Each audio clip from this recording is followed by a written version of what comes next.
The greatest leaders in history weren't just known for what they did, they were known for what they said. Their words sparked revolutions, built nations, birthed movements, and transformed lives. But they didn't talk to fill silence. They spoke to ignite purpose. If you want to lead with influence, you must learn to speak with intention. Because leadership is not just about vision, it's about verbal alignment with that vision. You don't rise to leadership by shouting louder.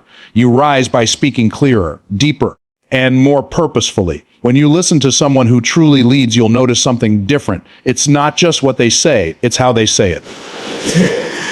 There's a weight, a stillness, an authority behind their words. That authority doesn't come from titles, diplomas, or volume. It comes from identity. A true leader speaks from a place of deep internal certainty. They don't use their words to impress people. They use their words to express purpose.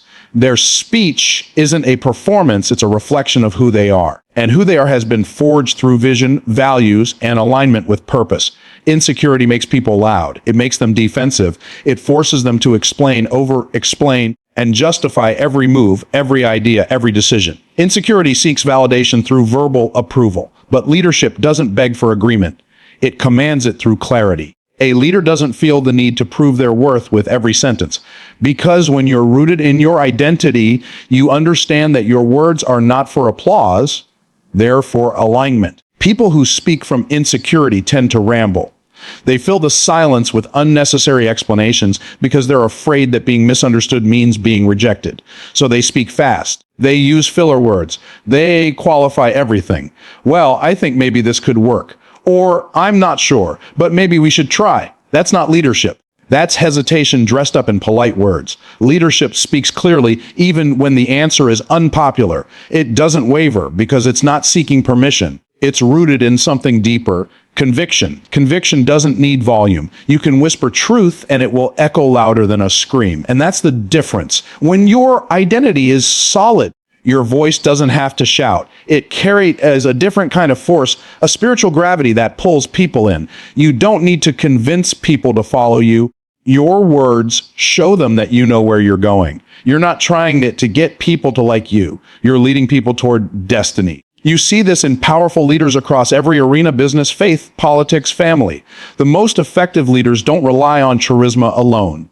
Charisma might get people to listen, but identity keeps them aligned. When you speak from who you are, not who you're trying to be, you inspire people to rise, not just react. You give them a picture of what alignment looks like. This is why working on your character is more important than working on your communication skills. Because when your identity is solid, your speech will follow. You won't have to memorize the right words to say in every meeting or every stage. The words will come from who you are. And if who you are is aligned with purpose, then your words will carry prophetic weight. They won't just communicate, they will create. They'll shift atmospheres, they'll call people into order. They'll separate the committed from the confused. When you speak from identity, people may not always agree with you, but they will respect you. Because deep down, everyone is looking for someone who is sure.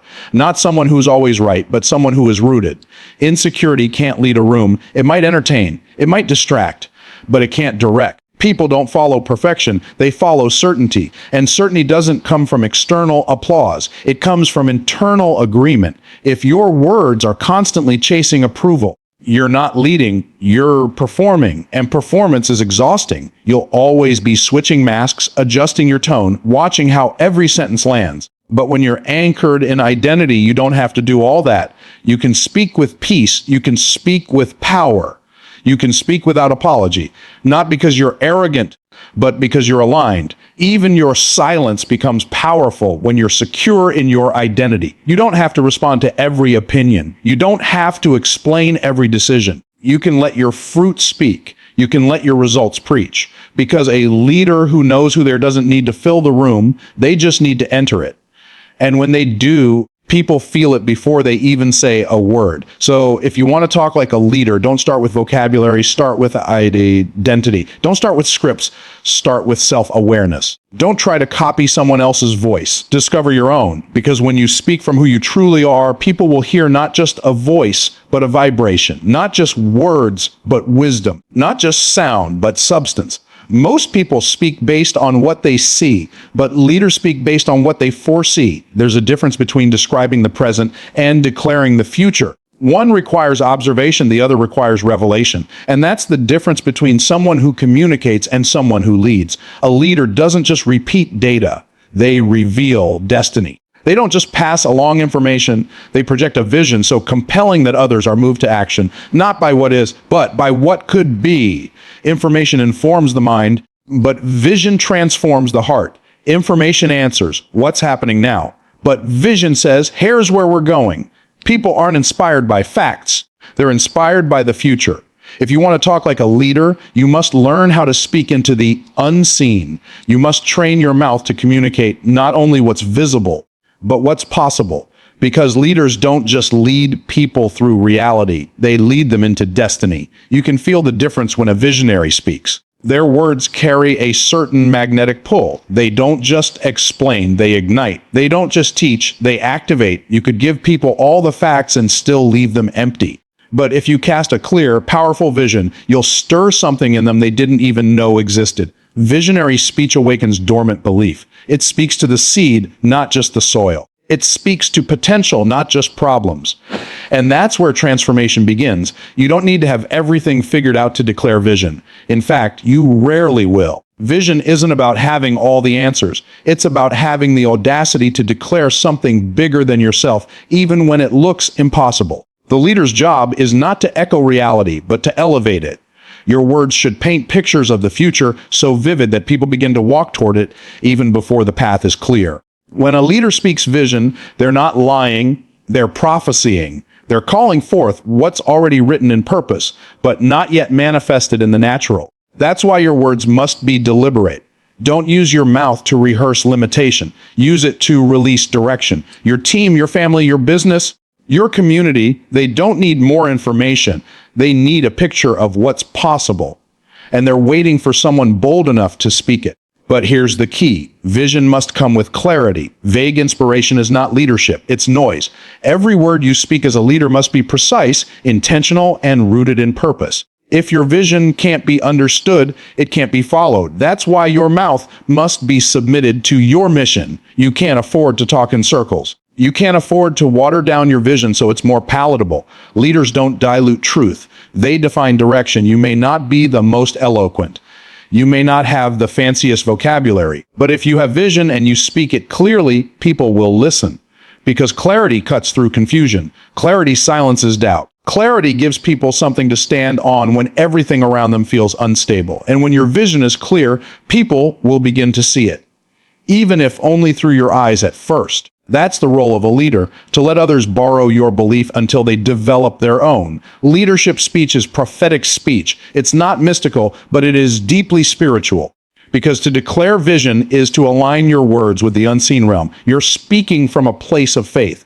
You're calling things that be not as though they were. You're choosing to speak into what's coming, not just what's current. That's not fluff. That's leadership. So when you open your mouth, ask yourself, am I just passing along what is, or am I pulling people into what could be? Am I transferring knowledge, or am I igniting purpose? Am I informing minds or awakening spirits? Your ability to declare vision is what separates you from the crowd, because the crowd talks about what they see, but the leader speaks about what they believe. You can always tell the difference between someone who wants to be seen and someone who's been sent. The person who wants to be seen talks to be noticed, to be praised, to be admired. But a real leader doesn't speak to shine, they speak to serve. Their words aren't aimed at elevating themselves, they're aimed at building others. Their tongue is not a weapon or a megaphone for their ego. It's a tool skillfully used to construct, to encourage, to instruct, and to guide. Leadership is not about verbal flexing. It's not about proving how smart you are or listing your credentials every time you open your mouth. That's insecurity wearing a microphone. When your identity is secure, you don't need to broadcast your greatness. Your fruit will do that for you. Your impact will testify on your behalf. The greatest leaders rarely talk about themselves. They talk about the mission, the people, the possibilities, because their goal isn't self-glorification, it's multiplication. When a leader speaks, the atmosphere should be lifted, not drained. People should leave conversations with more hope, more clarity, and more direction, not more confusion or more pressure to applaud the speaker. Leadership speech builds faith. It doesn't intimidate, it empowers. It doesn't seek validation, it gives vision. It's not coded in arrogance, it's anchored in assignment. Ego is loud, but purpose is powerful. You'll never hear a true leader spend time listing their achievements just to impress a room. Why? Because they know their value isn't in what they've done, it's in what they're called to do. And because of that, their words carry a different tone. They don't dominate conversations, they direct them. They're not trying to outshine others, they're trying to light the path so others can shine too. If your words consistently make others feel smaller, less capable, or less worthy, you're not leading, you're performing. And performance might draw a crowd, but it won't build a movement. You can impress people with your knowledge, but you only empower them with your humility. The highest level of communication is not about demonstrating superiority. It's about transferring strength. A wise leader knows that words are bricks. They can be used to build a house or thrown to cause damage. Every time you speak, you're building something. The question is, what are you building? Are you building trust or building a wall? Are you building people up or tearing them down? Are your words creating legacy or just creating noise? It takes strength to speak life when the situation looks dead. It takes discipline to build others when you feel unseen yourself.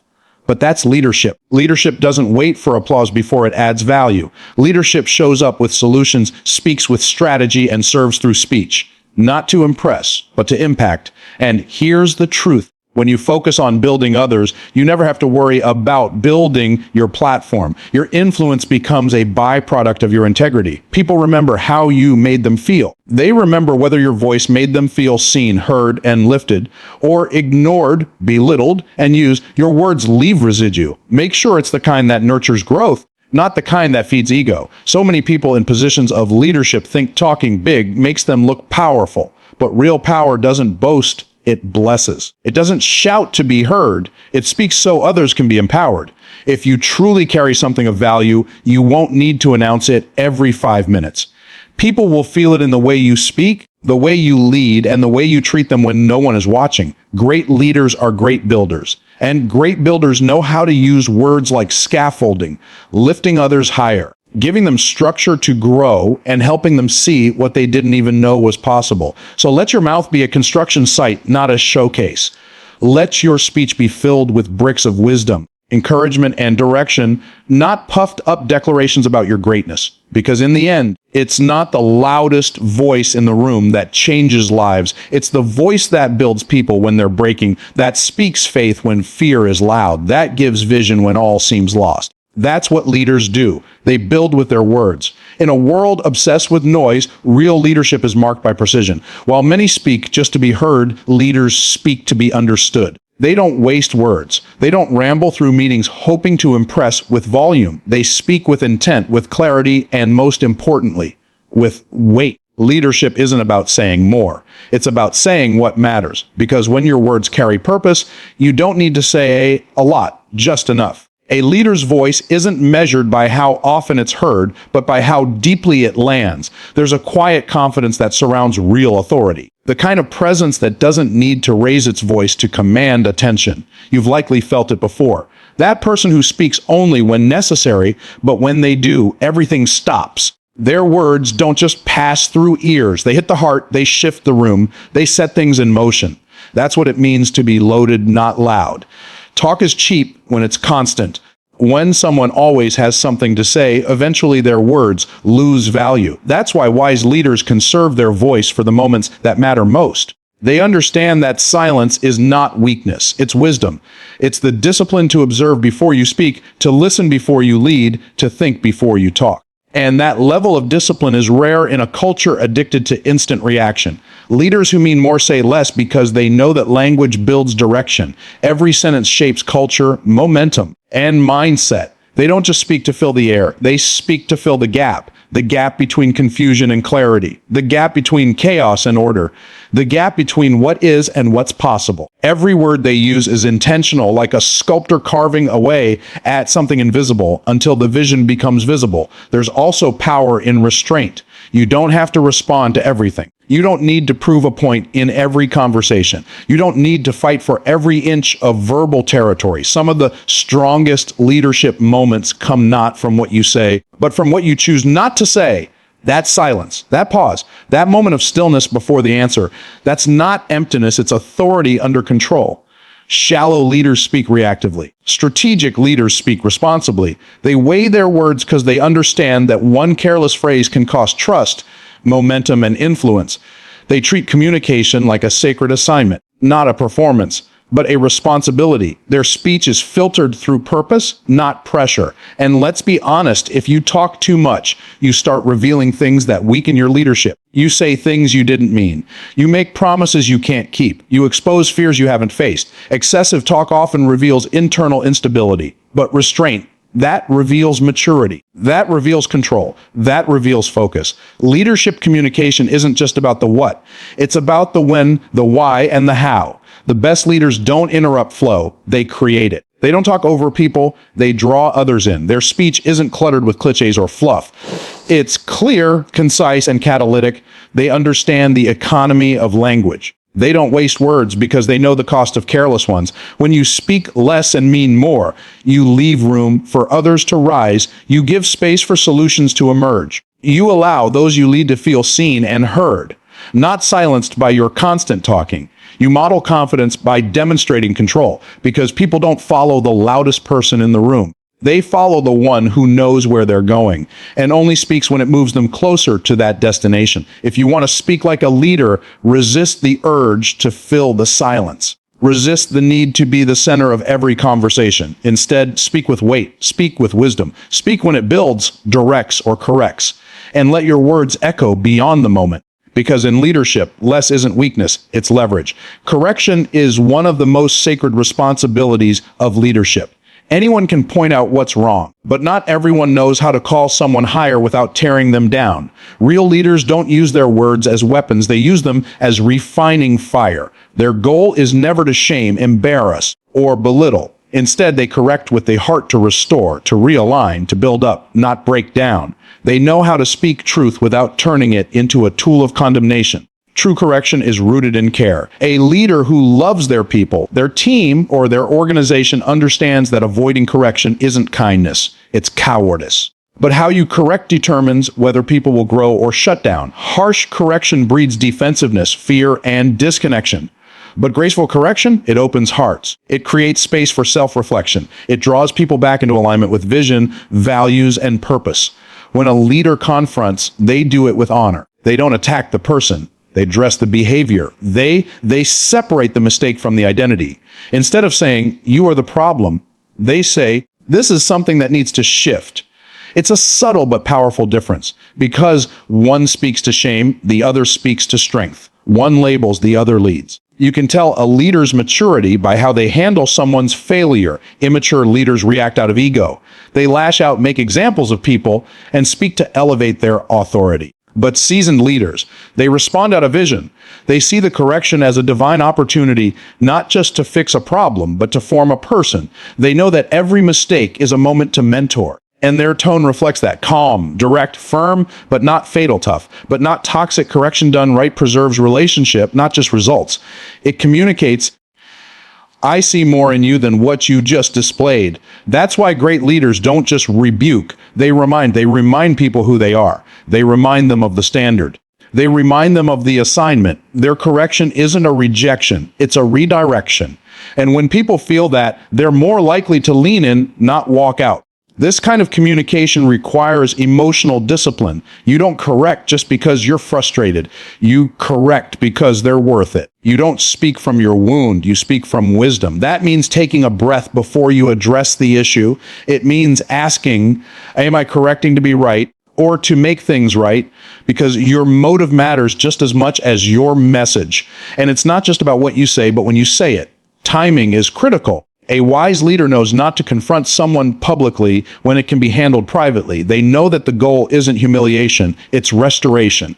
Sometimes the most powerful correction happens behind closed doors, in quiet conversations where dignity is preserved and growth can truly begin. Your words have the power to either crush potential or call it forth. So when correction is needed, ask yourself, will this statement help this person grow or just remind them they failed? Am I speaking from my authority or from my assignment to develop leaders? Am I correcting to protect the mission or to punish the mistake? Because leadership is not about controlling people. It's about cultivating them. And cultivation takes patience, precision, and grace. A great leader can tell someone the hard truth while still leaving them with hope. They can shine a light on the gap without making the person feel like the gap defines them. They correct without crushing. They challenge without condemning. They refine without rejecting. That's how you build people who trust your leadership, not because you avoid hard conversations, but because you handle them with honor, because you don't tear down to prove a point. You speak to pull people back into alignment with their purpose. That's correction done with character. That's leadership that lasts. A leader's mouth is not just a means of communication. It's an instrument of alignment. Every word spoken should be in service to the mission, not driven by emotion, distraction, or impulse. When a leader speaks, they are not merely expressing opinions, they are reinforcing vision. They're not reacting to what's happening. They're reminding everyone, including themselves, of what they're called to build. That's why a leader's mouth must be governed by intention, not emotion. There is a weight that rests on those who carry a mission. You can't afford to let careless talk detour the direction. You can't afford to speak idle words when every phrase has the potential to steer a team, shift an atmosphere, or shape a culture. What you say either strengthens alignment or weakens it. It either pushes people toward purpose or pulls them back into confusion. That's why a leader must constantly audit their language. Does this align with the mission? Does this reinforce our standard? Is this voice building forward momentum or just echoing emotional noise? Leaders don't just feel deeply, they filter wisely. They may experience the same frustrations, fears, or doubts as anyone else, but they don't give those feelings a microphone. They process privately so they can speak strategically. Because the mission is too important to be sabotaged by venting disguised as leadership. You don't get to say whatever you want just because you're in charge. You speak what's necessary, what's edifying, what's mission aligned. That's maturity. This is where divine discipline meets divine purpose. When you're sent on assignment, your voice must become an extension of that assignment. You don't just talk to fill space. You speak to fulfill purpose. Your language must carry the DNA of your destiny. Every phrase should reflect clarity, conviction, and calling. No loose ends, no wasted breath, no empty declarations. Just intentional communication that aligns hearts, fuels faith, and focuses direction. Alignment means that your private confessions match your public declarations. You're not saying one thing from the platform and another behind closed doors. You're not leading with one set of values and talking with another. People can feel inconsistency. They can sense when your mouth is disconnected from your mission. And when that happens, trust erodes, unity breaks, and momentum stalls. But when your speech is aligned, your leadership becomes magnetic. People know what you stand for because they hear it clearly, consistently, and confidently. And it's not just about external speech, it's about internal dialogue. What are you saying to yourself? Because you can't lead others forward if your own internal voice is pulling you back. You must bring your own thoughts into agreement with your assignment. You must speak life over the vision you've been entrusted with. You can't talk defeat and expect victory. You can't speak limitation and expect expansion. Leaders declare destiny, even when it's still in seed form. To align your mouth with your mission is to put every word through a filter of divine intention. Not every opportunity deserves your comment. Not every offense deserves a response. Not every challenge requires explanation. Sometimes the most powerful leadership move is to say nothing until you can speak with clarity, strategy, and authority. Because when you do speak, your words carry weight, not from emotion, but from assignment. That kind of alignment doesn't happen by accident. It happens by decision. You must decide daily, I will not let my tongue sabotage my task. I will not let my speech contradict my calling. I will not let my feelings lead my leadership. Because the mouth of a leader is a rudder. It sets direction. And where your words go, your people will follow. So every time you speak in a meeting, on a stage, in a private conversation, ask yourself, is this aligned? Does this advance the mission? Does this reflect the vision? Is this worthy of the weight I carry? Because leaders don't speak to express emotion. They speak to express intention. They speak to keep the house in order, the team in unity, and the vision in motion. Their mouth becomes a mirror of their mandate. And in doing so, they don't just lead with power, they lead with purpose. Leadership isn't just seen in action, it's revealed in articulation. The way a leader speaks is a direct reflection of how deeply they understand their identity, their mission, and their responsibility. True leaders don't speak to be impressive, they speak to be impactful. They know when to be silent, when to correct, when to cast vision, and when to build with words. Their voice carries weight because it's been refined by purpose, filtered through wisdom, and aligned with destiny. If you want to talk like a leader, don't focus on sounding powerful. Focus on being purposeful. Because in the end, leadership isn't proven by volume, emotion, or charisma. It's proven by how your words shape people, steer purpose, and sustain the mission you've been called to fulfill.